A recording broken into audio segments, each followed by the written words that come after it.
কথোপকথন হচ্ছিল, এটা আমি শুনে ফেলছিলাম।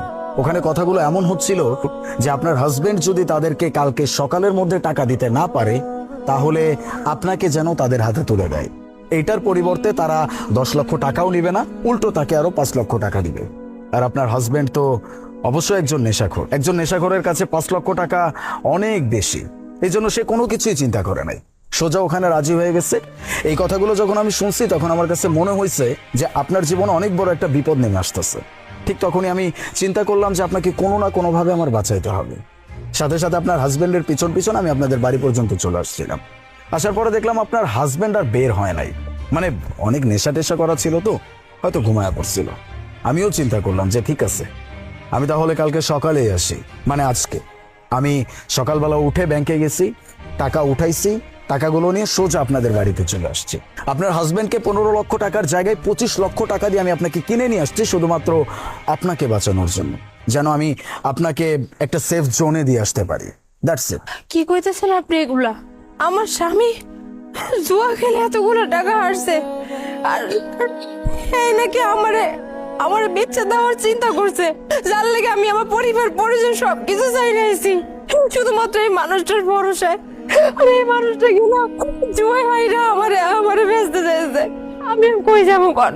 আমার তো কোনো যাওয়ার জায়গা নাই, শুধুমাত্র এই মানুষটারে ভালোবাসি। এই মানুষটার বিয়ে করার লেগে আমি গ্রাম থেকে চলে আসি। আমার ফ্যামিলি মানে নাই, আমার ওর লাগে। আমি আর কই যাব, কি করবো? ও আমারে বেঁচে দিতে চাইছে, এটা তো আমার বিশ্বাস হতেছে না। দেখুন, আমি বলবো না যে ভালোবাসা অন্যায় বা ভালোবাসা পাপ। ভালোবাসা খুবই পবিত্র একটা জিনিস। এই সম্পর্কের কোনো মানে বের করা যাবে না, এই সম্পর্কের মূল্য কখনো কেউ কোনোদিনও দিতে পারবে না।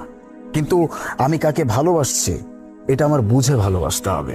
আপনি একজন নেশাখোরকে ভালোবাসছেন, একজন জুয়ারিকে ভালোবাসছেন, একটা মানুষ যার লাইফে এতটুকু এইম নাই যে আমি কি করব, তার শুধুমাত্র এইম একটাই যে আমার নেশা করতে হবে, আমার জুয়া খেলতে হবে। That's it. এরকম মানুষকে ভালোবেসে আসলে দিন শেষে নিজের ক্ষতি ছাড়া আর কিচ্ছু হইতে পারে না। যাই হোক, আপনি আমাকে এটা বলেন যে আমি আপনাকে কোথায় দিয়ে আসবো, মানে এমন কোনো জায়গা আছে যেখানে গেলে আপনার হাজবেন্ড আপনার কোনো ক্ষতি করতে পারবে না? এমন জায়গা, হ্যাঁ, আমার আমার এক খালা আছে। ওই খালা আমার অনেক ভালোবাসে, অনেক। আমি যখন বাড়ি থেকে ওর লাগে ভাই গেছি, ওই খালাই না আমার দেখাশোনা করছে, আমার টাকা পয়সা বাড়িয়েছে। ওই খালার কাছে গেলে ওর সাহসে বোন ওই খালার কাছ থেকে আমার নিয়ে অনেক। ওই খালার কাছে গেলে আমি অনেক ভালো থাকবো, আমার কোনো ক্ষতি হইব না।